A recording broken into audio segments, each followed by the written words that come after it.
বিষ্ণুপদ তার বাড়িতে ঘটা অঘটনের কাহিনী ভীত মুখে বলে গেল। কিন্তু আমার সেসব শোনার প্রয়োজন ছিল না, কারণ আমি ততক্ষণে বাতাসে আতপ চাল আর কিসের একটা অপ্রীতিকর আষ্টে গন্ধ পেতে আরম্ভ করেছি।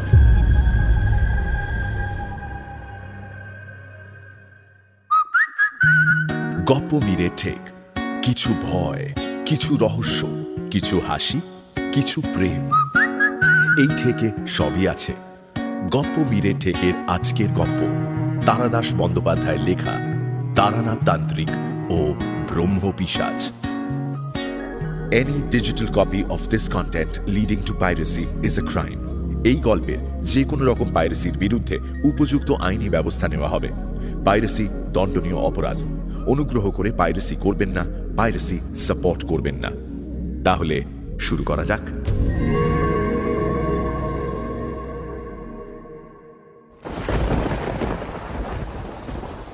মঠ লেনের মুখে পৌঁছতেই ঝেঁপে বৃষ্টি এলো।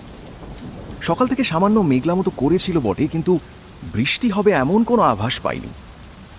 আজকে ছুটির দিনটা বিকেলের দিকে তারানাথের বাড়ি আসব, অশ্বিনীকে এমন কথা আগেই বলা ছিল। ফলে আমি গলির মুখে দাঁড়িয়ে তেলে ভাজাওয়ালার কাছ থেকে গরম গরম বেগুনি আর আলুর চপ কিনছি। এমন সময় অশ্বিনীও এক বাক্স পাসিং শো নিয়ে আমার পাশে এসে দাঁড়ালো। তেলে ভাজার ঠোঙা হাতে নিয়ে তারানাথের বাড়ির দিকে রওনা হতে যাব, এমন সময় বৃষ্টি। অশ্বিনী ছাতা আনেন। কোনো মতে আমার এই ছাতার তলায় মাথা গুঁজে হাঁটতে হাঁটতে বলল, আবহাওয়া অফিসে যারা কাজ করে না, তারা সব মুখ্য ডিম। আমি রেডিওতে খবর খুব ভালো করে শুনেছি। তাতে বলেছিল আজ সারা দিনই শুকনো খটখটে থাকবে। ব্যাটারা একেবারে জাতা। ঝমঝম বৃষ্টিতে একটা ছাতায় দুজনের রক্ষা পাওয়া বেশ মুশকিল। কোনো রকমে দ্রুত হেঁটে আধবেজা গোছের হয়ে তারানাথের বাড়ি পৌঁছে গেলাম। বৈঠকখানা দরজা খোলাই ছিল। চাটাই বিছানো তক্তা বসে বসে তারানাথ হুঁকোয়ে টান দিচ্ছিল। আমাদের দেখে বলল, হে হে হে, বড্ড ভিজে গিয়েছো নাকি? আমারই দোষ, সময়টা সামান্য এদিক ওদিক হয়ে গেল। আমি অবাক হয়ে জিজ্ঞাসা করলাম, আপনার দোষ মানে? আমরা ভিজেছি, তার সঙ্গে আপনার সম্পর্ক কি? তারানাথ মৃদু হেসে বলল, না কিছু না, সময়ের হিসেব করতে একটু গোলমাল হয়ে গিয়েছিল, নইলে তোমরা ভিজতে না। তার মানে? মানে বৃষ্টি যে আজ বিকেলে হবেই তা আমি জানতাম। এদিকে তোমাদেরও আসবার কথা, তাই কিছুক্ষণের জন্য বৃষ্টিটাকে পিছিয়ে দিয়েছিলাম। আরও পারতাম হয়তো, কিন্তু প্রকৃতির বড় মাপের শক্তিগুলোকে নিয়ে ছেলে খেলা করতে নেই। যাই হোক, আরও মিনিট 10 পিছিয়ে দিলে তোমাদের আর কষ্ট পেতে হতো না। তারানাথের কাছে এমন অনেক অদ্ভুত কথা শুনে শুনে আমরা প্রায় অভ্যস্ত হয়ে গিয়েছি। তবু এখনো এক এক সময় তাক লেগে যায়। বললাম, হে, আপনি ঘটাতেও পারেন নানান কাণ্ড কারখানা। বৃষ্টি আবার আটকানো যায় নাকি? তাই নাকি? আটকানো যায় না? তাহলে আটকালাম কি করে? এ ধরনের কথার আর কি উত্তর দেওয়া যায়? বললাম, আপনার যা কাণ্ড, আপনি সবই পারেন। তারানাথ একটু রেগে গিয়ে বলল, না, ঠাট্টা নয়। আগমতন্ত্রের কি বা তোমরা জানো? বৃষ্টি তো সামান্য দুর্যোগ। অনেক বড় বড় প্রাকৃতিক দুর্বিপাককে শিক্ষা এবং শক্তি ঠিক মতো প্রয়োগ করতে পারলে আটকে দেওয়া যায়। এই তো সেদিন। এই পর্যন্ত বলে তারানাথ হঠাৎ চুপ করে গেল। আমি বললাম, কি হলো সেদিন? কি? না, এমনিতেই তোমরা কোনো কিছু বিশ্বাস করতে চাও না। তোমাদের এসব বলা মানে চেয়েছে বিদ্রূপের শিকার হওয়া। সর্বনাশ! একটা অদ্ভুত কোনো ঘটনা বুঝি না শোনা থেকে যায়। আমি কিছু বলবার আগেই অশ্বিনী বলে উঠল, আরে না না চক্রবর্তী মশাই, আমরা কখনোই আপনার কথা অবিশ্বাস করি না। মাঝে মাঝে আপনাকে রাগানোর জন্য একটু মজা করি, এই যা। সেটা অবশ্য আমাদের করা উচিত না। প্রসঙ্গ ঘোরাবার জন্য বললাম, এই থাকো সব কথা। সেদিন কি যেন হয়েছিল বলছিলেন? হয়নি, হতে পারত। গত 12ই আষাঢ় দুপুরবেলা কোথায় ছিলে? কি করছিলে? এই ধরো বেলা 2:30 নাগাদ। হিসেব করে বললাম, শনিবার ছিল, 2:30 মানে সবে ছুটি হয়েছে অফিসের, বাড়ি যাব বলে ট্রাম রাস্তার দিক।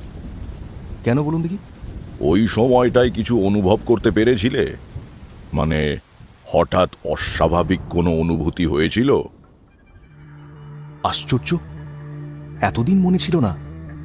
এখন তারানাথের সঙ্গে কথা বলতে গিয়ে মনে পড়ল। তাই তো, সেদিন একটা ছোট্ট ব্যাপার হয়েছিল বটে, মনে রাখার মতো বড় মাপের কিছু নয়, কিন্তু এটা ঠিক যে তখন একটু অবাক লেগেছিল। ট্রাম আসতে দেরি হচ্ছে। ট্রাম স্টপের পাশে একটা দোকান থেকে সিগারেট কিনে ধরাচ্ছি।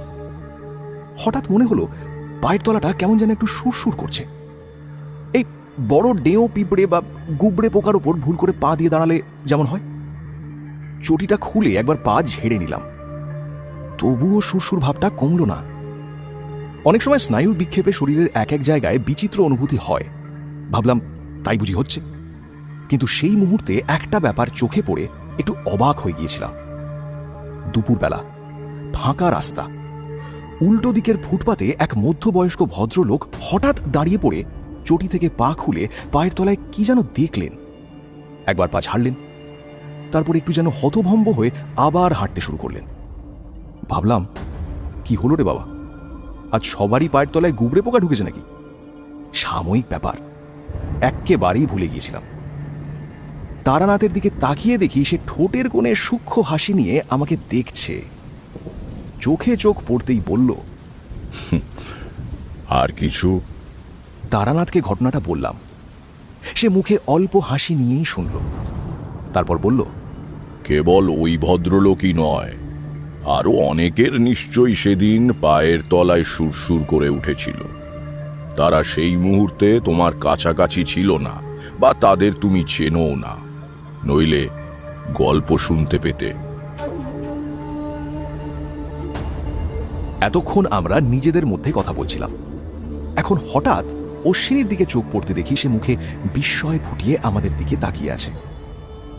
তার অবাক ভাব লক্ষ্য করে তারানাথ বলল, কি হে অশ্বিনী, তুমিও কিছু টের পেয়েছিলে নাকি? একবার গলা ঝেড়ে অশ্বিনী বলল, কি বলবো পণ্ডিত মশাই, আপনাদের কথা শুনতে শুনতে আমি অবাক হয়ে যাচ্ছিলাম। 12ই আষাঢ় ওই সময় আমি শিয়ালদার প্ল্যাটফর্মে দাঁড়িয়েছিলাম মুড়াগাছা লোকাল ধরবো বলে। ট্রেন প্ল্যাটফর্মে ঢুকতে দেরি করছিল। আমি ফেরিওয়ালার কাছ থেকে কচি শশা কিনে নুন লঙ্কা মাখিয়ে খাচ্ছিলাম। যাব মামার বাড়ি। ট্রেন ঢুকতে দেরি হলে পৌঁছতে অন্ধকার হয়ে যাবে, কারণ স্টেশনে নেমেও মাইল 2 পথ হাঁটতে হবে। হঠাৎ আমার মনে হলো পায়ের তলাটা যেন সুরসুর করছে। চটি খুলে পায়ের দিকে একবার তাকালাম। না, জুতোয় বা পায়ে কোনো পোকা বা ওই ধরনের কিছু লেগে নেই। আমিও ভাবলাম মাঝে মাঝে চামড়ায় বিভিন্ন জায়গায় সুরসুরি ভাব হয়, এও বুঝি তেমনই। তবে আমি কাছাকাছি প্ল্যাটফর্মের লোকেদের মধ্যে কোনো চাঞ্চল্য লক্ষ্য করিনি। তখন মনে হয়েছিল সাধারণ ব্যাপার, কিন্তু এখন আপনাদের কথা শুনে মনে হচ্ছে এর মধ্যে অন্য কিছু আছে। তারানাথ বলল, 11ই আষাঢ় অমাবস্যা ছিল। তোমরা তো জানো, অমাবস্যার দিন আমি সারা রাত জেগে দেবীর আরাধনা করি। মানে কালী সাধনা করেন? না, ঠিক তা নয়। দেবী কালীর পুজো প্রথমেই করিনি বটে, কিন্তু মধ্যরাত্রি থেকে মধুসুন্দরী দেবীর পুজো করি ভোর রাত পর্যন্ত।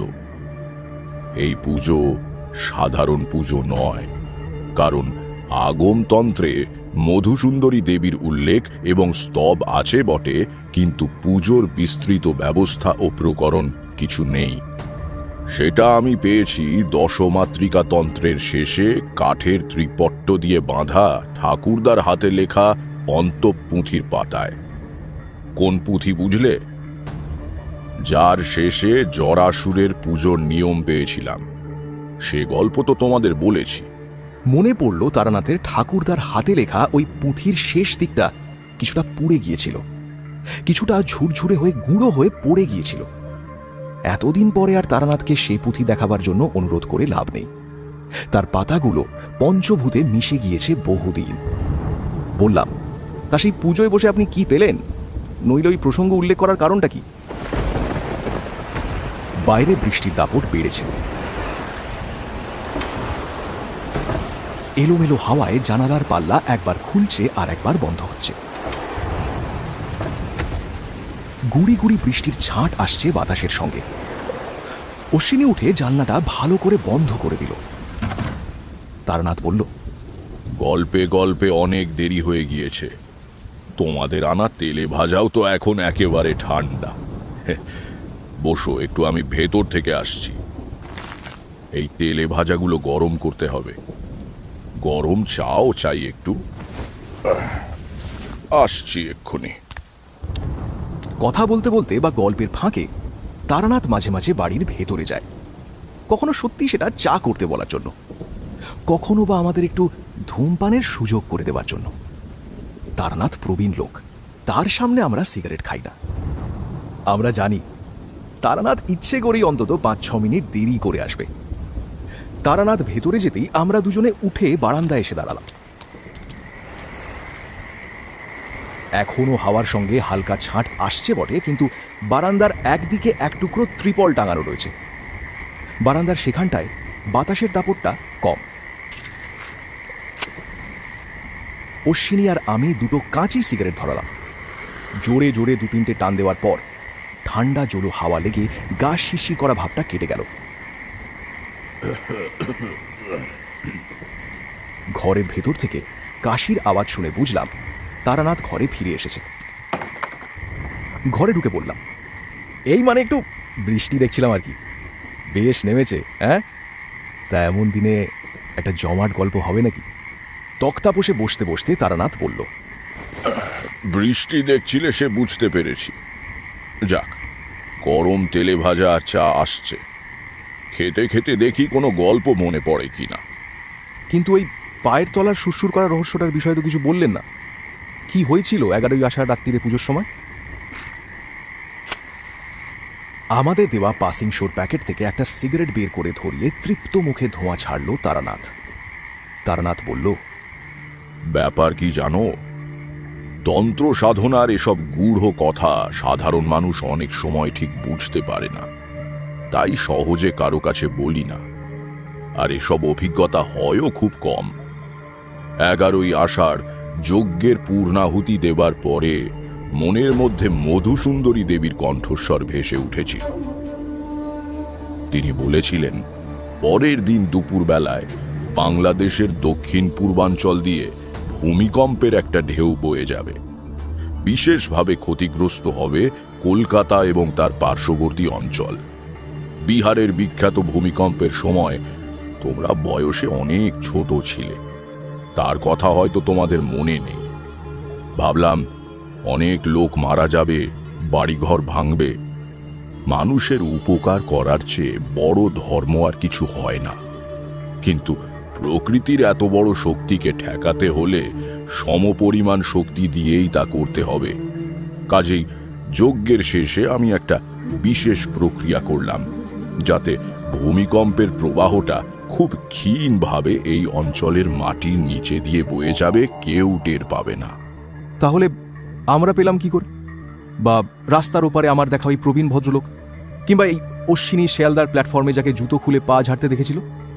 তুমি, অশ্বিনী বা তোমাদের দেখা ওই মানুষেরা কিঞ্চিত বিশেষ অনুভূতি শক্তির অধিকারী, ফলে তোমরা ব্যাপারটা অনুভব করতে পেরেছ। এটা ততখানি শারীরিক অনুভূতি নয় যতটা মানসিক। জলে তেল ঢেলে দিলে ঢেউয়ের উচ্চতা কমে যায়, জানো তো? এও তাই। তন্ত্রের শক্তি প্রয়োগ করে ভূমিকম্পের তীব্রতা কমিয়ে দিয়েছিলাম। কিন্তু খুব সামান্য কম্পন হলেও সেটা বিজ্ঞানীদের সিসমোগ্রাফ মানে ভূমিকম্প মাপার যন্ত্রে ধরা তো পড়বে, এখানে পড়ল না কেন? এর উত্তরে তারানাথ যা বলল তা বৈজ্ঞানিক যুক্তির দিক দিয়ে ঠিক। সে বলল, খবর নিলে জানবে সমস্ত পৃথিবীতে প্রতিদিন শত শত ভূমিকম্প হচ্ছে। তার তীব্রতা একটা বিশেষ মাত্রার ওপরে না উঠলে আমরা বুঝতে পারি না। বিজ্ঞানীদের যন্ত্রে সেদিনকার অতি দুর্বল কম্পন ধরা পড়েছিল নিশ্চয়ই, কিন্তু তা বলবার মতো কিছু নয় বলে কোথাও খবর প্রচারিত হয়নি। এই সময় বাড়ির ভেতর থেকে তারানাথের মেয়ে চারি এক হাতে গরম তেলে ভাজার থালা আর অন্য হাতে আরেকটা থালায় সাজানো চায়ের কাপ এনে আমাদের সামনে তক্তাপোষের ওপর নামিয়ে রাখল। বালিকা বয়স থেকে চারিকে দেখছি, সে সত্যিই সুন্দরী মেয়ে। বর্তমানে বিয়ে হয়ে তাকে যেন আরো সুন্দর দেখাচ্ছে। এই 60 বয়সেও তারানাথের গায়ের রং দুধে আলতা, বড় বড় চোখ। মেয়ে বাপের রং এবং চোখ দুই পেয়েছে। বললাম, কিরে চারি, কবে এলি? আমাদের ছোটবেলা থেকে দেখছে বলে স্বচ্ছন্দভাবেই চারি বলল, এই তো 4-5 দিন আগে এসেছি কাকাবাবু। আপনারা ভালো আছেন তো? ভালো আছি। হ্যাঁ রে চারি, তুই যেন হঠাৎ একেবারে গিন্নি হয়ে উঠেছিস। মনে পড়ে আগে আগে আমরা এলে পুতুল আর লেসে ডিজাইনের বায়না করতিস? চারি সলজ্জ হেসে চুপ করে দাঁড়িয়ে রইল। একে বাপের বাড়ি, তাই আমরা খুব পুরনো লোক, তাই সে মাথায় ঘোমটা দেয়নি। চারির স্বভাব ভারী মিষ্টি। সে বলল, এরপর যেদিন আসবেন আমার জন্য সত্যি সত্যি পুতুল নিয়ে আসবেন, কেমন? আমার না এখনো মাঝে মাঝেই সেই ছোট্টবেলার মতো পুতুল নিয়ে খেলতে ইচ্ছে করে। আমাদের আবার আসতে হয়তো মাসখানেক দেরি হয়ে যাবে রে। অতদিন কি তুই থাকবি? হ্যাঁ হ্যাঁ, থাকবো কাকাবাবু। এবার আমাকে বেশ কিছুদিন বাবা মায়ের কাছে থাকতে হবে। আর হ্যাঁ, মনে করে পুতুলটা আনবেন কিন্তু। সে ভেতরে যেতে আমরা সব প্রশ্ন দৃষ্টিতে তারানাথের দিকে তাকালাম। তারানাথ হেসে বলল, চারির বাচ্চা হবে, সেজন্য এই সময়টা আমাদের কাছে এনে রেখেছি। প্রথম বাচ্চা হওয়ার সময় মায়ের কাছে থাকাই ভালো। একটু চিন্তায় ছিলাম, কারণ আমার জ্যোতিষ ব্যবসা এখন ভালো যাচ্ছে না। মধুসুন্দরী দেবী বলেছিলেন আমার কখনো অন্নাভাব হবে না, মোটা ভাত কাপড়ে চলেই যাবে। সেটা চলছে, কিন্তু এই সময়টায় মেয়েদের একটু ভালো মন্দ খাওয়াতে হয়। একটু মাছ মাংস, একটু দুধ, তাছাড়া আরও পুষ্টিকর খাদ্য, বুঝলে না? এসবের জন্য হাতে বেশ কিছু টাকা পয়সা থাকা প্রয়োজন। জামাই অবশ্য খুব ভালো মানুষ, সে চারিকে এখানে পাঠিয়ে দিতে চায়নি। বলেছিল এখানেই থাকুক না কেন, আমাদের একান্নবর্তী পরিবার, সবাই ওকে ভালোবাসে, কোনো অসুবিধে হবে না। অসুবিধে যে হবে না সে আমিও জানতাম, কিন্তু এ সময় মেয়েরা বাপের বাড়িতে থাকলে ভরসা পায়, তাই নিয়ে এলাম। মজা হলো এই, চারি আসার 2-3 দিন পর থেকেই আমার আর্থিক অবস্থার সামান্য উন্নতি হতে লাগলো। হাত দেখার খদ্দের তো বাড়লই, নতুন কোষ্ঠী তৈরি করারও অর্ডার পেতে শুরু করলাম। হুগলির তালদিঘি গ্রামে আমার এক দূরসম্পর্কের বৃদ্ধ পিসেমশাই থাকতেন। তা হঠাৎ তিনি মারা গেলেন। তার ছেলেপুলে ছিল না, আমি একমাত্র ওয়ারিশ। খবর পেয়ে গিয়েছিলাম বটে, কিন্তু দেখলাম ওই সম্পত্তি আমার কোনো কাজে আসবে না, গিয়ে দেখাশোনাও করতে পারবো না। কাজেই সেখানে কয়েকদিন থেকে একেবারে জমি বিক্রি করে নগদ টাকা নিয়ে ফিরে এলাম। এভাবে তাড়াহুড়ো করে বিক্রি করায় দাম কিছু কম পেলাম বটে, কিন্তু চারির জন্য টাকা লাগবে ভেবে যা দাম পাই তাতেই বিক্রি করে দিলাম। এমন হবে আমি জানতাম, কারণ দেবীর অংশে তাঁর আশীর্বাদ নিয়ে চারির জন্ম। আমার এই বৈষয়িক উন্নতিও একান্তই সাময়িক। বাচ্চা নিয়ে চারি ফিরে গেলে আমার আবার সেই ডাল ভাত আর মোটা কাপড়। তেলে ভাজা শেষ করে চায়ে চুমুক দিয়ে অশ্বিনী বলল, চক্রবর্তী মশাই, অনেক আশা করে এসেছিলাম, আজকে কি একটা ভালো গল্প হবে না? দিনটাও গল্পের পক্ষে খাসা। 2-3 চুমুকে চা শেষ করে একটা পাসিং শো ধরালো তারানাথ। বলল, কত যে বিচিত্র স্মৃতির ভাণ্ডার বুকের মধ্যে জমে আছে তা আর কি বলবো। একটা ঘটনার কথা মনে পড়ছে, সেটা তোমাদের বলা হয়নি। সেই ঘটনারও শুরু হয়েছিল এমনই এক বাদলা দিনে। আজ প্রায় 20-22 বছর আগেকার কথা। তখন সবে এই মঠ লেনে এসে বাসা নিয়েছি। চারি তখনও হয়নি। সংসারে আমি আর আমার স্ত্রী, 2 জন প্রাণী। বাজারটা আমি নিজের হাতেই করতে ভালোবাসি। তাছাড়া সেভাবে সংসারের কাজকর্ম করার জন্য কর্মচারী রাখার সাধ্য আমার কখনোই ছিল না। একদিন বেলা 10টা নাগাদ বাজার করে ফিরে সবে এই বৈঠকখানায় এসে বসেছি, এমন সময় একজন লোক এসে উপস্থিত হলো। বয়স 30 কি 32, শ্যামবর্ণ, খুব সাধারণ মধ্যবিত্ত বাঙালির মতো চেহারা। একবার দেখলে দ্বিতীয়বার তাকাবার কোনো কারণ নেই, কিন্তু দুটি কারণে আমাকে তাকাতে হলো। প্রথম কারণ, তার চোখের একটা অসহায় ভাব। এ ভাব আমি আগেও লোকের চোখে দেখেছি। নিজের বুদ্ধির অতীত কোনো রহস্যময় ঘটনার সম্মুখীন হলে মানুষের চোখে মুখে এইরকম ভরসাহীন ভাব ফুটে ওঠে। দ্বিতীয় কারণ, আমি বুঝতে পারলাম লোকটি খুব বিপদগ্রস্ত। এই ক্ষমতাটা আমাকে মধুসুন্দরী দেবী দান করেছিলেন। আজীবন আমি একে মানুষের কল্যাণে লাগাবার চেষ্টা করেছি। তোমরা যদি জিজ্ঞাসা করো কি দিয়ে আমি এটা বুঝতে পারি, তার কিন্তু কোনো উত্তর আমার কাছে নেই। মাথার ভেতর কেমন একটা অনুভূতি হয়, ভাষায় তাকে অনুবাদ করা যায় না। লোকটি এসে আমার পায়ে হাত দিয়ে প্রণাম করে সোজা হয়ে দাঁড়াতে আমি বললাম, বসো। তা কবে থেকে এরকম আরম্ভ হয়েছে? ভাত রান্না দিয়েই কি শুরু? আমার চোখের সামনে লোকটার মুখ বিস্ময়ে শ্রদ্ধায় যেন কেমন হয়ে গেল। সে হুমড়ি খেয়ে আমার পায়ের ওপর মাথা রাখতে এলো। কাঁধ ধরে তাকে সোজা করে বসিয়ে বললাম, আহা, ওরকম করো না। বিপদে ভেঙে পড়তে নেই। ঈশ্বর তাদেরই বিপদ থেকে মুক্ত করেন যারা সাহসের সঙ্গে লড়তে জানে। তুমি ব্যাপারটা আমাকে বলো। আমার নাম রণদাচরণ ঘোষ, থাকি রামনগর গ্রামে। এই কাটোয়ায় নেমে যেতে হয়। খুব অজ পাড়া গা, বুঝলেন। কাটোয়া শহর থেকে অন্তত 10-11 মাইল দূরে হবে। আমাদের 4-5 পুরুষের বাস ওই গ্রামে। তার আগে আমাদের পূর্বপুরুষেরা কোথায় ছিলেন বলতে পারবো না, কিন্তু ঠাকুরমশাই, এই শান্ত ছায়ায় ঘেরা গ্রাম আমার বড় ভালো লাগে। আমি শান্তিপ্রিয় মানুষ। শহুরে ধরন ধারণ আমার ভালো লাগে না। বৈষয়িক কোনো কাজে কাটোয়া এলে আমার এক দূর সম্পর্কের সম্বন্ধীর বাড়িতে থাকি। তারপর কাজ শেষ হলেই নিজের গ্রামে ফিরে এসে হাঁপ ছেড়ে বাঁচি। আমাদের গ্রাম খুব সুন্দর ঠাকুরমশাই। ধান আর পাটের ক্ষেত, নিবিড় আম কাঁঠালের বাগান, বড় বড় বট আর অশ্বত্থ গাছ ছড়িয়ে রয়েছে সারা গ্রামে। গ্রামের একধারে কমলাক্ষী নামে একটা ছোট্ট নদী।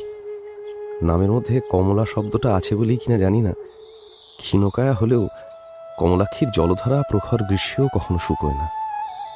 নদীর ধারে বাঁধানো ঘাট কিছু নেই, কিন্তু আমরা ছোটবেলা থেকেই নদীতে স্নান করে অভ্যস্ত। ঠান্ডা জল, পায়ের নিচে চখা বালি। অন্য কোনো জলের উৎস না থাকায় গ্রামের সবাই নদীতেই স্নান করে। ধীরগতি হলেও চমৎকার স্রোত নদীতে, কাজেই জল খুব পরিষ্কার আর পবিত্র। এই পর্যন্ত বলে দম নেওয়ার জন্য রণদাচরণ একটু থামল। বললাম, একটা কথা জিজ্ঞেস করছি। তোমার মুখের ভাষা তো ভারী সুন্দর, একেবারেই গ্রাম্য মানুষদের মতো নয়। তা তুমি কতদূর পড়াশোনা করেছো? আগে বলবার মতো তেমন কিছু পড়াশোনা করিনি। বোর্ডিংয়ে থেকে কাটোয়া স্কুল থেকে ম্যাট্রিক পাস করেছিলাম 2nd ডিভিশনে। ছাত্র হিসেবে খুব একটা খারাপ ছিলাম না। আর ছিল গল্প উপন্যাস পড়ার নেশা। সাধারণ লেখক থেকে রবীন্দ্রনাথ, বঙ্কিমচন্দ্র, শরৎবাবু সব পড়ে ফেলেছিলাম। আমাদের গ্রামে লাইব্রেরি ছিল না। স্কুলে পড়ার সময় শহরের লাইব্রেরি থেকে বই নিয়ে পড়তাম। এখন ভিপি ডাকে কলকাতা থেকে বই আনিয়ে পড়ি। ওই একটা নেশা আর কি, অন্য কোনো নেশা তো নেই। দেখলাম রণদাচরণের গল্প অন্যদিকে চলে যাচ্ছে। বললাম, বুঝলাম। এবার তোমার আসার কারণটা গুছিয়ে বলো দেখি বাপু। বক্তব্যে কোনো ফাঁক দেবে না, যতই তুচ্ছ মনে হোক না কেন। কোনো ঘটনা বাদ দেবে না। নাও, শুরু করো। উদ্ভ্রান্তভাবে একবার চারদিকে তাকিয়ে রণদাচরণ কথা বলতে আরম্ভ করল। বলল, কিভাবে যে কোথা থেকে শুরু করব বুঝতে পারছি না। শুনলে কেউ হয়তো বিশ্বাসও করবে না। তবু যেহেতু আপনিই আমার একমাত্র ভরসা, তাই সবকিছু খুলে বলছি। যে কারণে আপনার কাছে এসেছি, সেই দুর্বিপাকের শুরু আজ থেকে মাস 1.5 আগে। আমরা চাষিবাসী গৃহস্থ। বাড়িতে বৃদ্ধা মা, স্ত্রী আর 2 ছেলে মেয়ে। একদিন সকালে শহর থেকে পাইকার এসেছে। সে আমাদের জমিতে উৎপন্ন যা কিছু রবি শস্য সব এক লপ্তে কিনে নেবে।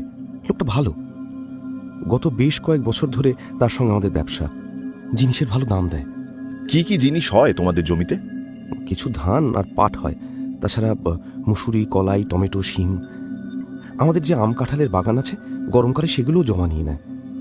যাই হোক, সে আসবার সময় শহর থেকে কিছু খবরের কাগজ আর বাংলা গল্পের পত্রিকা নিয়ে এসেছিল। লোকটা চলে যাওয়ার পরে একটা কাগজ খুলে পড়ছি, এমন সময় শুনতে পেলাম রান্নাঘরের দরজার কাছে দাঁড়িয়ে আমার মা এবং স্ত্রী কিছু একটা আলোচনা করছেন। প্রথমে খেয়াল করিনি, তারপর মনে হলো মায়ের গলায় যেন একটা বিস্ময়ের আভাস। কাগজ রেখে রান্নাঘরের দরজার কাছে গেলাম। আমাকে দেখে দুজনেই চুপ করে গেলেন। বললাম, কি হয়েছে মা, কি বলছো? এই দেখ না কাণ্ড, বৌমা ভাত চাপিয়ে উঠোনটা ঝাড় দিতে গিয়েছিল, ফিরে এসে ওই দুপুরের তরকারি করতে বসেছিল। হঠাৎ মনে হলো ভাত তো অনেকক্ষণ চাপিয়েছে, গলে গেল না তো। গিয়ে দেখে গলে যাওয়া তো দূরের কথা, হাতায় করে যে ভাতটুকু তুলেছে তা মোটেই সেদ্ধ হয়নি, পুরো চাল বললেই চলে। ও কিছু না, গিয়ে দেখতে বলো এতক্ষণে সেদ্ধ হয়ে গিয়েছে। জলের জন্য অনেক সময় এমন হয়, কিন্তু তা নয়। রান্নার খাওয়ার জন্য জল আসে পাড়ার চৌধুরী বাড়ির টিউবওয়েল থেকে। বাড়ির চাকর রামচন্দ্র গিয়ে নিয়ে আসে। সে জল খুব ভালো, খেতেও মিষ্টি, ওই জিনিসপত্র সেদ্ধও হয় খুব তাড়াতাড়ি। আজও সেই জলই এসেছে।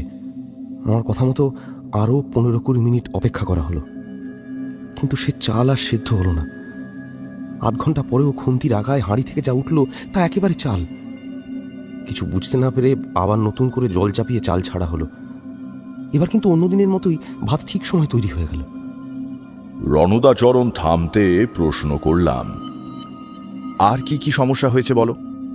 কখনো কোনো রকম ভয় টয় পেয়েছো নাকি? আগে সেভাবে যে কিছু ঘটেছে বা দেখেছি তা নয়, কিন্তু আজ কদিন ধরে মনটা কেমন যেন খুব ভারী হয়ে আছে। কি যেন একটা অমঙ্গল ঘনিয়ে আসছে আমাদের পরিবারের উপর। রাতে ভালো করে ঘুমোতে পারি না, দিনে কোনো কাজে মন বসে না, রাত্রিরে ঘুরে ফিরে একটা স্বপ্ন প্রায়ই দেখছি। একই স্বপ্ন বারবার দেখা কি উচিত? বললাম, কি স্বপ্ন দেখছো? গুছিয়ে বলো দেখি। স্বপ্নটা যে খুব ভয়ের তা কিন্তু নয়, কিন্তু আমি স্বপ্নের ভেতর ভয় পেয়ে যাই। আমার দম বন্ধ হয়ে আসে, নিঃশ্বাস নিতে পারি না।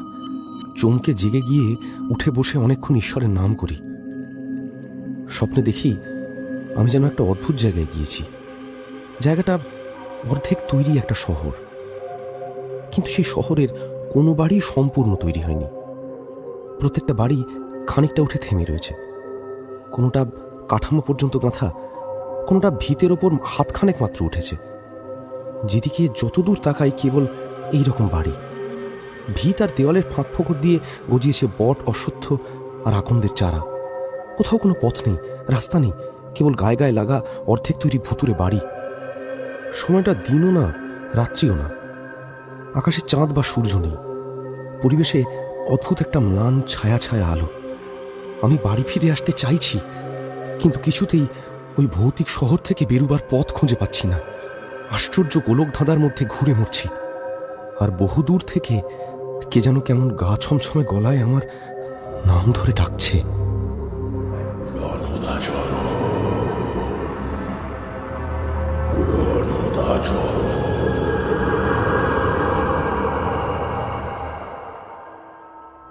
এই পর্যন্ত বলে রণদাচরণ থামল। মেঘের রকম দেখলে যেমন বোঝা যায় আরও বৃষ্টি হবে, তেমনি তার মুখ দেখে মনে হলো তার আরও কিছু কথা বলার আছে। বললাম, তারপর? তারপর কি? ধুতির খুঁট দিয়ে মুখ মুছল রণদা। বলল, আলাদা করে আর কি বলবো। এরপর থেকে একদিন বাদ দিয়ে দিয়ে রান্নায় বাধা পড়তে লাগলো। কোনোদিন চাল সেদ্ধ হয় না, কোনোদিন ডাল।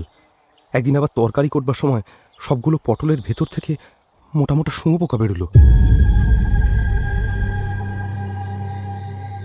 একদিন সন্ধেবেলা মা ঠাকুর ঘর থেকে ভয়ে ভয়ে চিৎকার করে উঠলেন। আমার স্ত্রী আর আমি তাড়াতাড়ি ছুটে গেলাম। গিয়ে দেখি ঠাকুরের আসনের সামনে মা হাতে দেশলাই নিয়ে উদ্ভ্রান্ত হয়ে বসে আছেন। বললাম, কি হয়েছে মা, চিৎকার করে উঠলে কেন? এই খোকা দেখ না, দেশলাইটা কেন জ্বলছে না? কিছুতেই প্রদীপটা জ্বালাতেই পারছি না। সত্যি একটা কাঠিও জ্বলল না। মাকে হাত ধরে ওখান থেকে উঠিয়ে নিয়ে এলাম। বললাম, এই দেশলাইটা ভালো না, তুমি আমার ঘরে বসো, আমি গগন সাধুকার দোকান থেকে নতুন এক বান্ডিল দেশলাই আনিয়ে দিচ্ছি। রামচন্দ্র গিয়ে পাড়ার দোকান থেকে দেশলাইয়ের প্যাকেট নিয়ে এলো। মায়ের হাতে দিয়ে বললাম, চালো তো একটা কাঠি দেখি। এবার সঙ্গে সঙ্গে কাঠি জ্বলে উঠল। মাকে আবার ঠাকুর ঘরে নিয়ে গিয়ে বসিয়ে দিয়ে এলাম। সেদিন রাত্রিরে খাওয়া দাওয়ার পর মা এসে আমাদের ঘরে বসলেন। এ সময় মা কখনো আসেন না। সামান্য দুধ রুটি খাওয়ার পর নিজের বিছানায় মশারির ভেতর বসে কিছুক্ষণ মালা জপ করে শুয়ে পড়েন। বললাম, কি হয়েছে মা, কিছু বলবে? শরীর খারাপ লাগছে না তো? বাড়িতে কি একটা কাণ্ড কারখানা হচ্ছে বল দেখি। দেশলাইটা কি সত্যি খারাপ ছিল রে?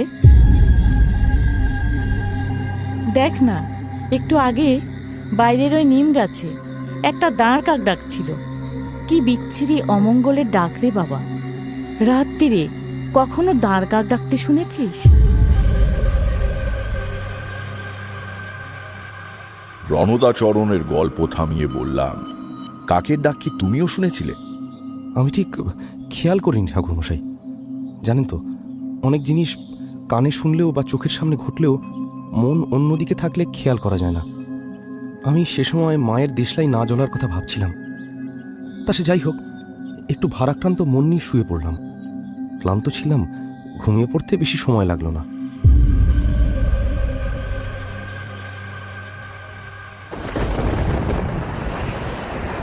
মাঝরাত্রির পার করে মেঘের ডাকে আর ঝড়ের শব্দে ঘুম ভাঙল। পাশে স্ত্রী শুয়ে অকাতরে ঘুমোচ্ছে। তাকে না ডেকে মশারির বাইরে এসে জানলার সামনে গিয়ে দাঁড়ালাম। বৃষ্টি এখনো আরম্ভ হয়নি, কিন্তু বাড়ির উঠোনে আর পাঁচিলের ওপাশে যতদূর দেখতে পাচ্ছি আম, জাম, নিম গাছ প্রবল ঝড়ে প্রায় লুটোপুটি খাচ্ছে। বিদ্যুৎ চমকে উঠলে সেই ক্ষণিক আলোয় দেখতে পাচ্ছি আকাশ কালো মেঘে ঢাকা। তাকিয়ে থাকতে থাকতেই ঝড়ের প্রাবল্য কমে বৃষ্টি নামল। প্রথমে ঝিরঝির, তারপরে বড় বড় কয়েক ফোঁটা, আর তারপরেই ঝমঝম করে আকাশ ভেঙে জল ঝরতে লাগলো। জানালা দিয়ে ছাঁট আসছে। সরে এসে ভালো করে জানালা বন্ধ করে দিলাম। ফিরে এসে মশারি গুঁজতে গুঁজতে ভাবলাম, আজ সারাদিন আকাশ তো পরিষ্কারই ছিল। সন্ধ্যের পর বা রাত্রিরে বৃষ্টি হতে পারে বলে তো মনে হয়নি। আবহাওয়ার গতি প্রকৃতি একদম বদলে যাচ্ছে দেখছি।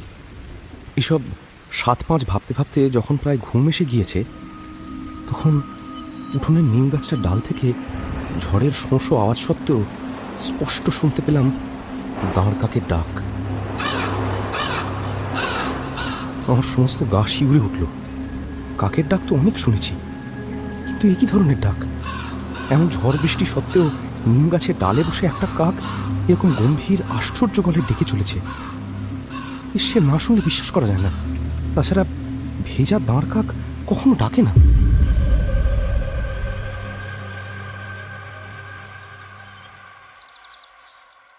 সকালে উঠে দেখি মেঘ কেটে গিয়েছে, চারিদিকে ঝকঝকে রোদ্দুর। গঞ্জের জরুরি কাজ ছিল, স্নান সেরে দই চিড়ে খেয়ে তাড়াতাড়ি বেরিয়ে পড়লাম। পথে বেরিয়ে প্রথমেই যেটা মনে হলো, আরে উঠোনে বা পথে কোথাও মাটি ভেজা দেখছি না তো। রাস্তায় কোথাও কোনো জলকাদাও জমেনি। যেরকম ঝড় রাত্রিরে হয়েছে তাতে 2-1টা সরু ডালপালা বা গাছের পাতা পথের ওপর পড়ে থাকা উচিত ছিল। পথের দুদিকেই যখন বড় বড় অনেক গাছ, কিন্তু এ তো একেবারে শুকনো। অদ্ভুত কাণ্ড বটে। গঞ্জে পৌঁছে রামপদ নন্দীর দোকানে গিয়ে বসলাম। কাজের কথা হওয়ার পর যখন উঠছি, রামপদ বলল, আপনাকে একটু শুকনো দেখাচ্ছে। শরীর ভালো আছে তো? শরীর ভালোই আছে। আসলে রাত্রিরে ঝড় বৃষ্টিতে জেগে গিয়ে অনেকক্ষণ আর ঘুম আসেনি। ঘুম না হওয়ার জন্যই বোধহয় ওই রকম দেখাচ্ছে। হিসেবের খাতায় কি একটা লিখতে যাচ্ছিল রামপদ। থমকে গিয়ে আমার দিকে তাকিয়ে অবাক হয়ে বলল, ঝড় বৃষ্টি কাল রাত্রিরে? কই না তো দাদাবাবু, কাল রাত্রিরে তো ঝড় বা বৃষ্টি কিছুই হয়নি। নৌকাতে মাল আসছিল, সে বস্তাগুলো গুদামে তুলবার জন্য আমি তো প্রায় সারা রাতই জেগেছিলাম। কই কিছু তো। সেও আমার দিকে অবাক হয়ে তাকিয়ে আছে, আমিও তার দিকে অবাক হয়ে তাকিয়ে আছি। একটু সামনে নিয়ে বললাম, ও স্বপ্ন দেখেছি তাহলে। আমি বড্ড অদ্ভুত অদ্ভুত স্বপ্ন দেখি। বাড়ি ফেরবার পথে যাদের সঙ্গে দেখা হলো প্রত্যেককে একটু কায়দা করে গত রাত্রিরের ঝড় বৃষ্টির কথা জিজ্ঞেস করলাম। না, কেউই কাল রাতে ঝড় বাদলের আওয়াজ শোনেনি। আর বেশি লোকের সঙ্গে কথা বলতে ভয় করল। ছোট জায়গা, এরপরে রটে যাবে রণদাচরণ ঘোষের মাথা খারাপ হয়ে গিয়েছে, সবাইকে ডেকে কিসব আবল তাবল কথা জিজ্ঞেস করছে। এরপর অবশ্য কয়েকটা দিন আর কিছু ঘটল না, সব আগের মতো স্বাভাবিক। ভাবলাম যাক, আর দুর্ভাবনা করার কারণ নেই। জীবনে অনেক কিছু ঘটে যায়, সরাসরি ব্যাখ্যা হয় না, উনি আর মাথা ঘামানোর কারণ নেই। আপনার কাছে আসবার আর দরকার হতো না, যদি না। সপ্রশ্ন দৃষ্টিতে তার দিকে তাকালাম, বললাম, বলো, থামলে কেন? কি হলো তারপর? রণদাচরণের চোখের দৃষ্টি কেমন বিহ্বল হয়ে গিয়েছে। আমার দিকে তাকিয়ে সে বলল, তারপর আমার সময় হারিয়ে যেতে আরম্ভ করলো। আমার মনের সে কি অবস্থা! রণদাচরণের পেছনে যে আবছা অন্ধকার দেখেছিলাম সেটা আরো অনেক গাঢ় হয়ে এসেছে। মনে হলো বিপদটা দ্রুত ঘনীভূত হয়ে আসছে এবং যে অশুভ শক্তির আবেশ ঘটেছে লোকটার উপর, সেই শক্তিটা চাইছে না ও আমার কাছে আর বেশিক্ষণ বসে থাকে। বললাম, সময় হারিয়ে যাওয়াটা কিরকম ব্যাপার? আগে সে অদ্ভুত ঘটনা। এই 7-8 দিন আগে, দিনটা ছিল বুধবার। রাত্রিরে খাওয়া দাওয়া করে শুয়েছি, ঘুমও ভালো হয়েছে। পরের দিন উঠে একটু মহকুমা শহরে যেতে হবে মাল চালানি কাজে। ভোরবেলা ঘুম ভেঙে কৌতলা থেকে হাত মুখ ধুয়ে এসে স্ত্রীকে বললাম, দই চিড়ে মেখে দাও তো, মহকুমায় যাবো, একটু তাড়া আছে। সে অবাক হয়ে আমার দিকে তাকিয়ে বলল, আজ আবার? কি ব্যাপার বলো তো? রোজ রোজ মহকুমা শহরে কি কাজ তোমার? রোজ রোজ? আমি এর মধ্যে আবার মহকুমা শহরে কবে গেলাম? আমার স্ত্রীর মুখ কেমন হয়ে গেল। হতভম্ব হয়ে সে বলল, সে কি, গতকালই তো তুমি সকালবেলা উঠে মহকুমা শহরে গেলে, বললে কি জরুরি কাজ আছে, দই চিড়ে খেয়েই তো বেরুলে। দুপুরে আর ফেরোনি, ওখানেই কোথাও খেয়ে একেবারে সেই সন্ধেবেলায় বাড়ি এলে। 2 সের 5 শলা ধানের চিড়েও তো নিয়ে এলে, রান্নাঘরে তাকে তুলে রাখলাম। তোমার কি হয়েছে বলো তো?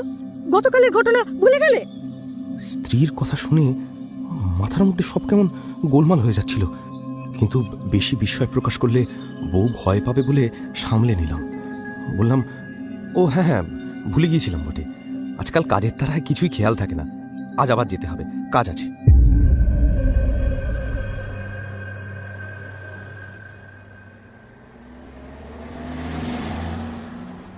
মহকুমা শহরে পৌঁছতেই বড় রাস্তার দুদিকে দোকান থেকে সকলে ডাকতে লাগলো, এই যে রণদা, আজকে আবার এলে যে? ও রণদা, তেড়ে ব্যবসা করছে দেখছি।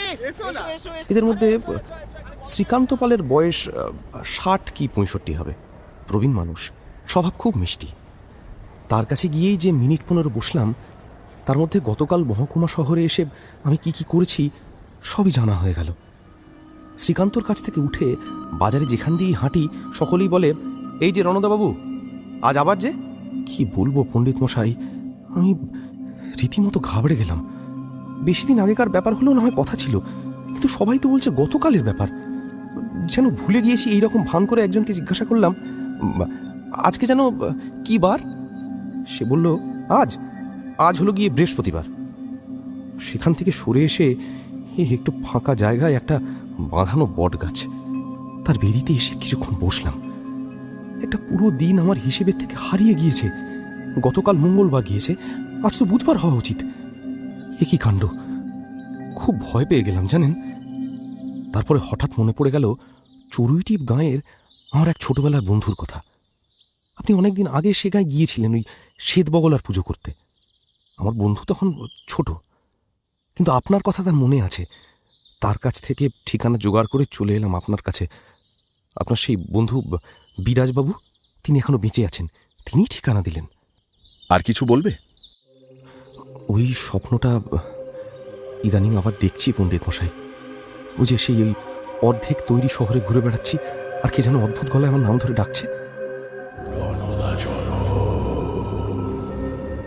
ডাকটা দূরে ছিল, এখন প্রতি স্বপ্নে যে ডাকছে সে যেন কাছে চলে আসছে।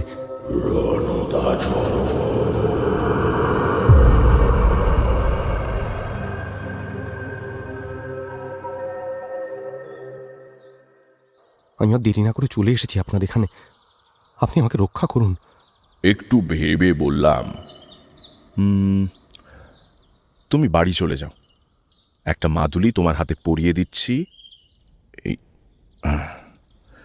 আগামী অমাবস্যা পর্যন্ত এই মাদুলি তোমাকে রক্ষা করবে।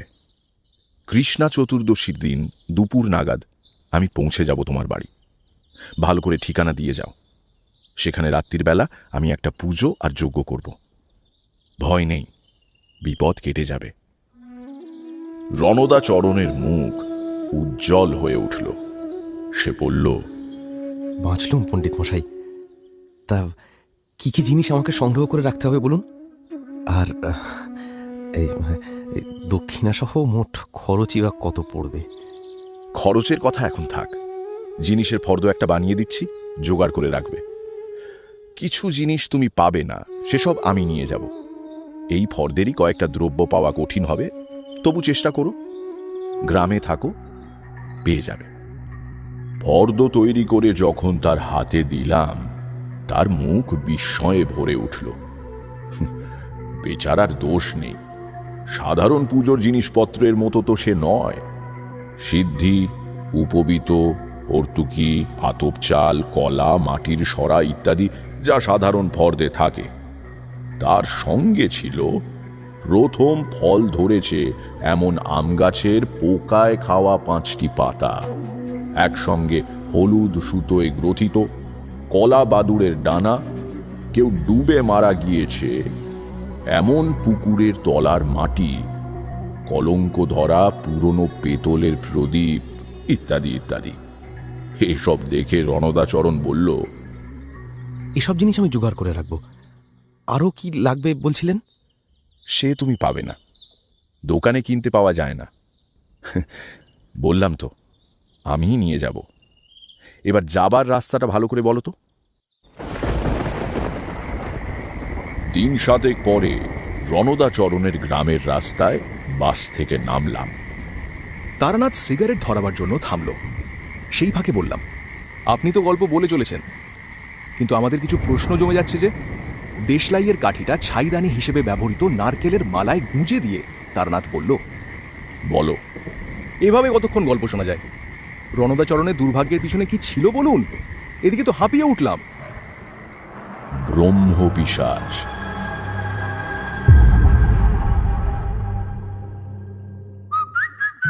শুনছেন গপ্প মীরের ঠেকের আজকের গপ্প, তারাদাস বন্দ্যোপাধ্যায়ের লেখা তারানাথ তান্ত্রিক ও ব্রহ্মপিশাচ।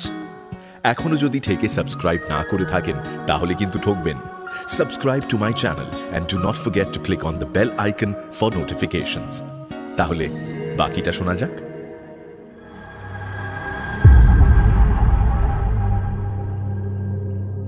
তারানাথ চক্রবর্তীর কাছে অনেক বিচিত্র কথা শুনেছি, কিন্তু কখনো ব্রহ্ম পিশাচের কথা শুনিনি। বললাম, সেটা আবার কি? সিগারেটে জোরে একটা টান দিয়ে তারানাথ বলল,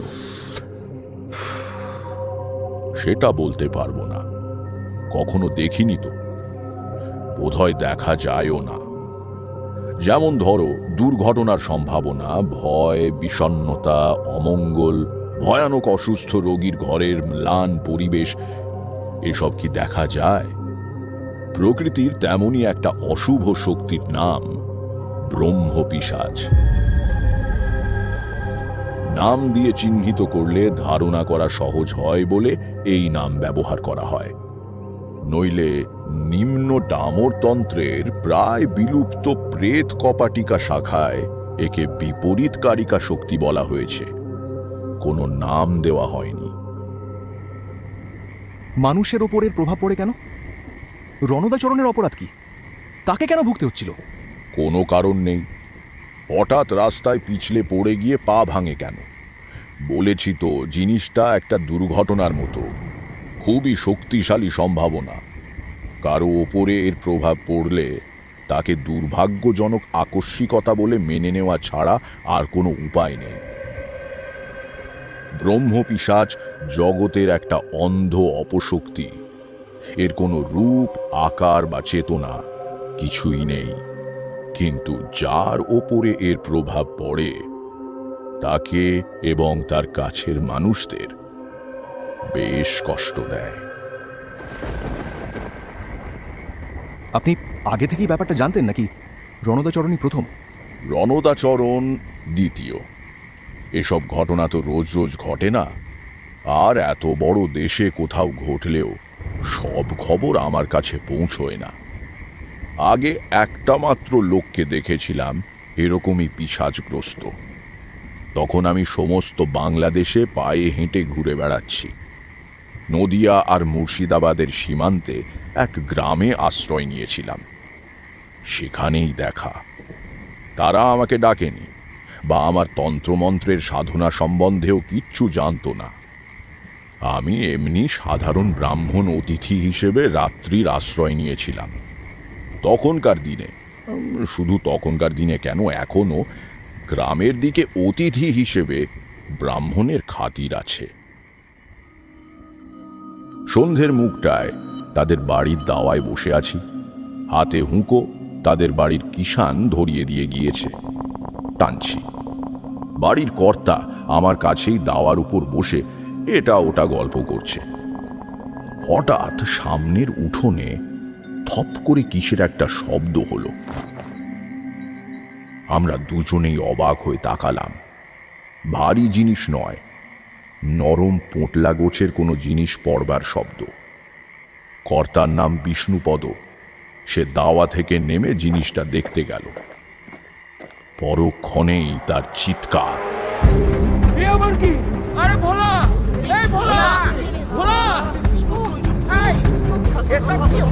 ভেতর বাড়ি থেকে ভাই ছেলেপুলে সব বেরিয়ে এলো। লণ্ঠন আর লাঠি হাতে কর্মচারী ভোলাও দেখতে এলো ব্যাপারটা কি। তো আমিও এগিয়ে গেলাম। উঠোনের ঠিক মাঝখানে কোথা থেকে একটা মোটা সোটা বেড়াল এসে পড়েছে।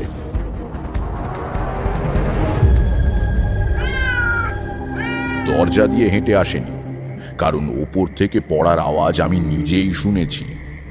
পাঁচিলের ওপাশ থেকে প্রাণীটাকে কেউ যেন ছুঁড়ে দিয়েছে। হঠাৎ এসে মাটিতে পড়ায় থতমত খেয়ে বেড়ালটা সেই জায়গাতেই চুপ করে বসে থেকে জুলজুল করে তাকাচ্ছে।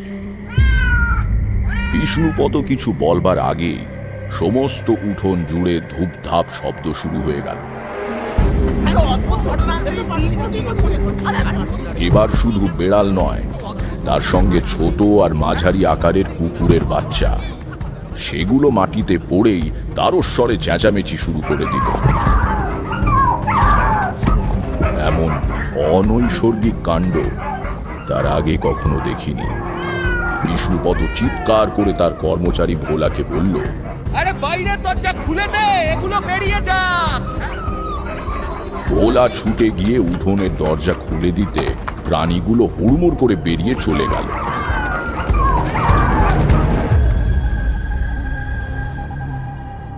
বারান্দায় বিষ্ণুপদর মা কাঁদছেন, ভাইয়েরা বিহ্বল হয়ে দাঁড়িয়ে রয়েছে, আর বিষ্ণুপদ আমার হাত ধরে বলছে, ঠাকুর মশাই, আজ কদিন ধরে দিনে রাত্রিরে বাড়িতে সব অদ্ভুত কাণ্ড হচ্ছে। আপনাকে বলবো ভাবছিলাম, এই এই এই দেখলেন তো, তার মধ্যেই আপনার সামনেই হয়ে গেল।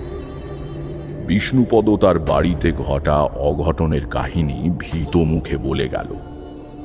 কিন্তু আমার সেসব শোনার প্রয়োজন ছিল না, কারণ আমি ততক্ষণে বাতাসে আতপ চাল আর কিসের একটা অপ্রীতিকর আষ্টে গন্ধ পেতে আরম্ভ করেছি।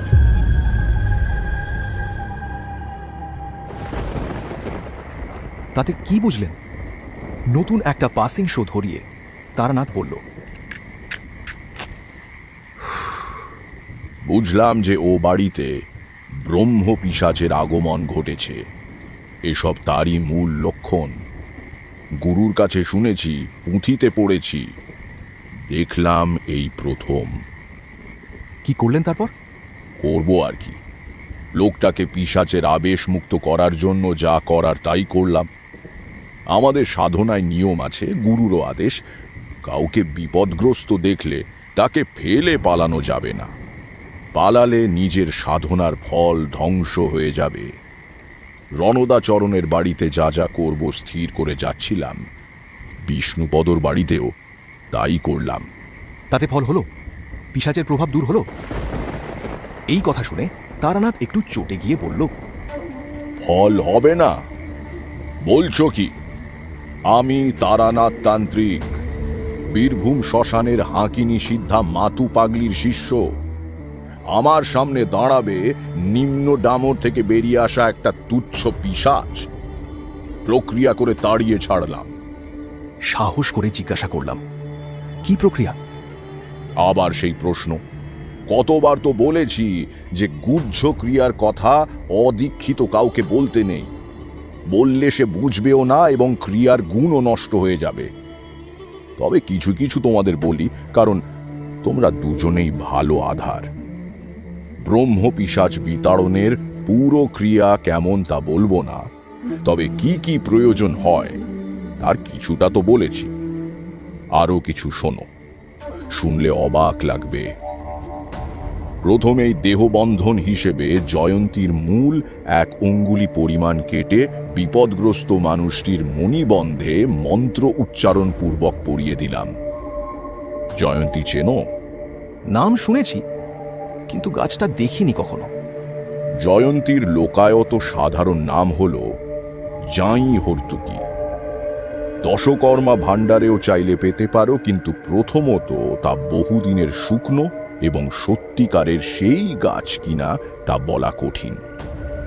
শুনলে বটে, কিন্তু নিজে করতে যেও না, কারণ আসল জিনিস হলো মন্ত্রটি, আর সেটি আমি বলবো না। এর সঙ্গে লাগে কালো ছাগলের খুঁড়ে লেগে থাকা মাটি, ছুরি দিয়ে সামান্য চেঁচে নিতে হয়, ঘোড়ার পেছনের পায়ের লোম ইত্যাদি। আকন্দ কাঠের আগুন তৈরি করে মাটির ছোট সরায় এই উপাদানগুলি পুড়িয়ে ছাই সংগ্রহ করতে হবে। ধরে রাখা বৃষ্টির জলে ওই ছাই মেখে সেই ভস্যের তিলক কপালে পরিয়ে যজমানকে পাশে বসিয়ে যজ্ঞ শুরু করতে হয়। যাই হোক, রণদাচরণের বাড়ির দিকে হাঁটতে শুরু করলাম। তারানাথকে থামিয়ে দিয়ে বললাম, না না, ওই ব্যাপারটা আগে বলে নিন। কোন ব্যাপারটা? ওই যে আতপ চালের আর কিসের গন্ধ পাওয়ার কথা বলছিলেন। ও, ওটা বাদ দিয়ে যাচ্ছিলাম না। যেখানে এরকম গন্ধ পাবে বুঝবে সেখানে হয় কোনো অপদেবতা বা সাপের উপস্থিতি ঘটেছে। আশ্চর্য হয়ে বললাম, সাপ আর অপদেবতা? হ্যাঁ, বিশেষ করে দুধরাজ কেউটে বা গোখরো কাছাকাছি থাকলে গোবিন্দভোগ চালের গন্ধ পাওয়া যায় বাতাসে। তারানাথকে আর ঘাটালাম না। খুচরো উদ্ভট কথা শুনতে গিয়ে আসল গল্পটাই হারিয়ে যাবে। তারানাথ বলে চলল, ঘণ্টাখানেক হেঁটে রামনগর গ্রামে পৌঁছে গেলাম। আম জাম কাঁঠালের ছায়ায় ঘেরা বেশ স্নিগ্ধ গ্রাম, কিন্তু রণদাচরণের বাড়িতে ঢুকে সেই শান্তির ভাবটা মন থেকে দূর হয়ে গেল।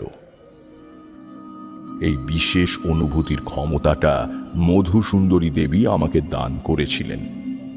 যেখানে কোনো অশুভ বা অপ্রাকৃত শক্তির আবেশ ঘটেছে, সেখানে পা দেওয়া মাত্র আমি ঠিক বুঝতে পারি।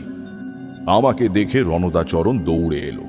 বারান্দায় জলচৌকির ওপর বসে হাত মুখ ধুয়ে বিশ্রাম করতে করতে জিজ্ঞাসা করলাম, এর মধ্যে আর কিছু ঘটেছে নাকি? আগে না, বোধহয় আপনার মাদুলির গুণ। কেবল কাল রাত্রিরেও ওই স্বপ্নটা দেখেছি। সে অর্ধেক তৈরি বাড়ির শাড়ি, আমি বেরোতে পারছি না সেই গোলক ধাঁধা থেকে। ভয় নেই রণদা, এবার সবকিছু ঠিক হয়ে যাবে। যা যা জোগাড় করতে বলেছিলাম পেয়েছো? আগে হ্যাঁ, কিছু তো আপনি আনবেন বলেছিলেন। সে আমি এনেছি। তোমাদের বাড়ি তো দেখছি বেশ বড়। ছাদে ওঠবার সিঁড়ি আছে? নইলে লোক দিয়ে আজকের মধ্যেই ভাড়া বানিয়ে দাও। কালকের পুজো আর হোম আমি ওই ছাদে করব। আগে ছাদে? হ্যাঁ, শোনো রণদা, যজমানকে না জানিয়ে কোনো ক্রিয়াকর্ম করা উচিত নয়, তাতে ক্রিয়ার ফল হয় না। তোমার বাড়িতে এবং তোমার জীবনে যেসব ঘটনা ঘটছে তার কারণ শুনবে? জিজ্ঞাসু দৃষ্টিতে রণদাচরণ তাকিয়ে রইল। তার দিকে চেয়ে বললাম, তোমার ওপরে ব্রহ্ম পিশাচের আবেশ ঘটেছে। এমন কথা শুনলে মানুষের মনের অবস্থা ভালো হবার কথা নয়। রণদার মুখ শুকিয়ে গেল। সে বলল, সে আবার কি জিনিস ঠাকুরমশাই?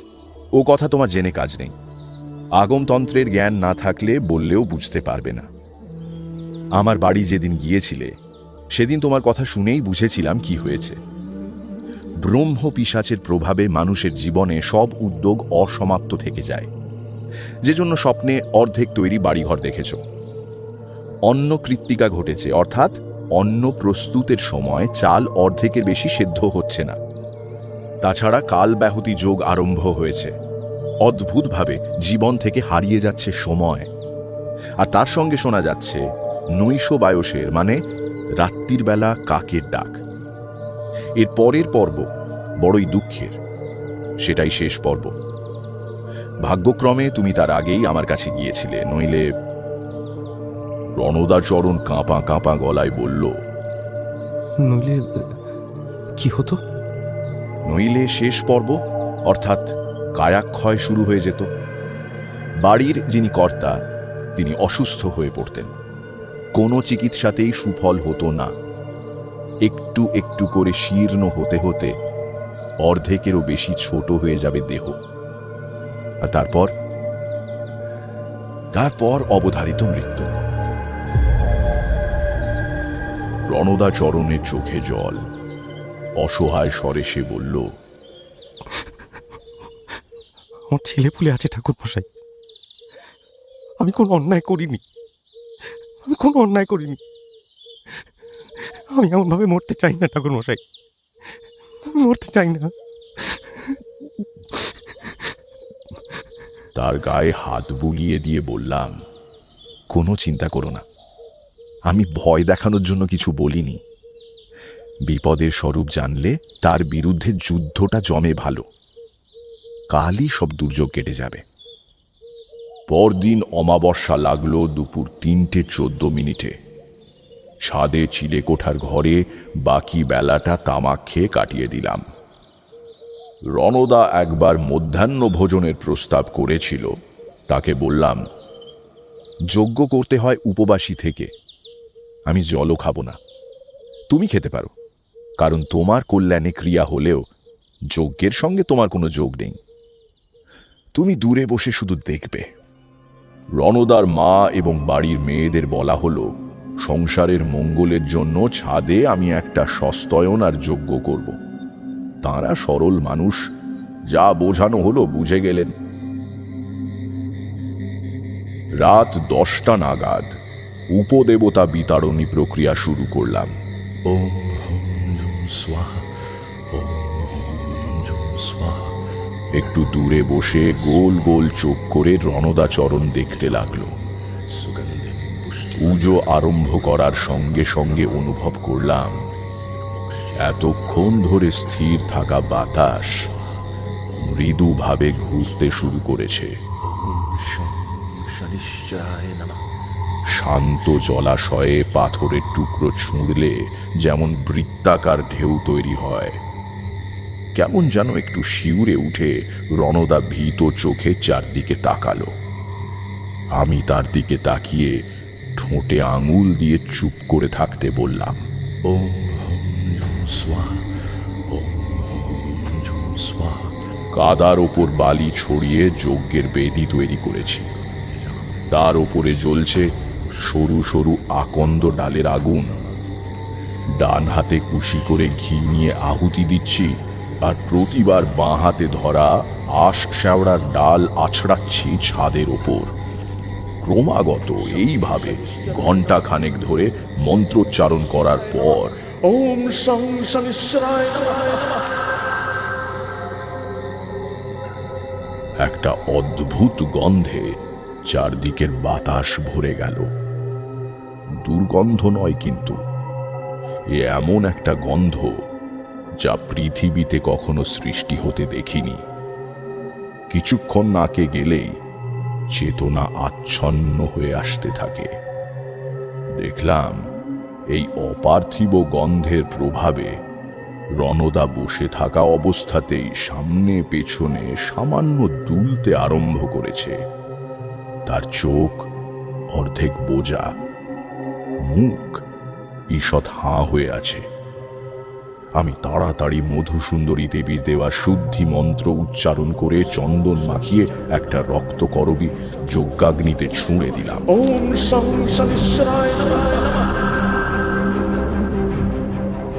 সঙ্গে সঙ্গে ওই আশ্চর্য গন্ধটা ধীরে ধীরে মিলিয়ে গেল। যজ্ঞ বেদির দিকে তাকিয়ে দেখলাম পুজোর অন্ত শুরু হয়েছে। একটি ঘোর সবুজ বুড়ো আঙুলের সমান আলো কাঁপতে কাঁপতে বালি আর কাঠের মধ্যে থেকে উঠে আসছে। মৃদু গলায় বললাম, রণদা, রণদা, দেখো। আমার আঙুলের নির্দেশ অনুসরণ করে যজ্ঞ বেদির দিকে তাকিয়ে রণদা স্থির হয়ে গেল। বললাম, এই হচ্ছে ব্রহ্ম পিশাচের চাক্ষুষ সত্তা। ঊর্ধ্বক্ষেপণী মন্ত্র উচ্চারণ করে তর্জনী নেড়ে ওই সবুজ আলোটিকে আকাশের দিকে চলে যেতে ইঙ্গিত করলাম।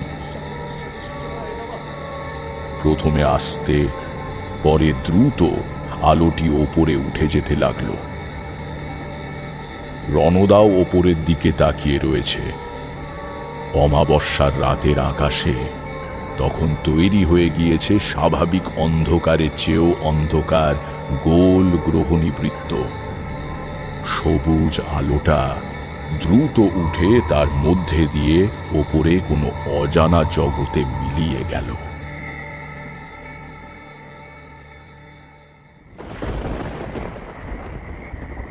পরের দিনই আমি রামনগর ছেড়ে কলকাতায় ফিরে আসি। মাসখানেক পরে রণদাচরণ এসে দেখা করে গিয়েছিল। না, তার বাড়িতে আর কোনো উপদ্রব হচ্ছে না। ভারী খুশি সে। গল্প শেষ করে তারানাথ বলল, কি, যা বললাম বিশ্বাস হলো না বুঝি? এই জন্যই তোমাদের কিছু বলতেই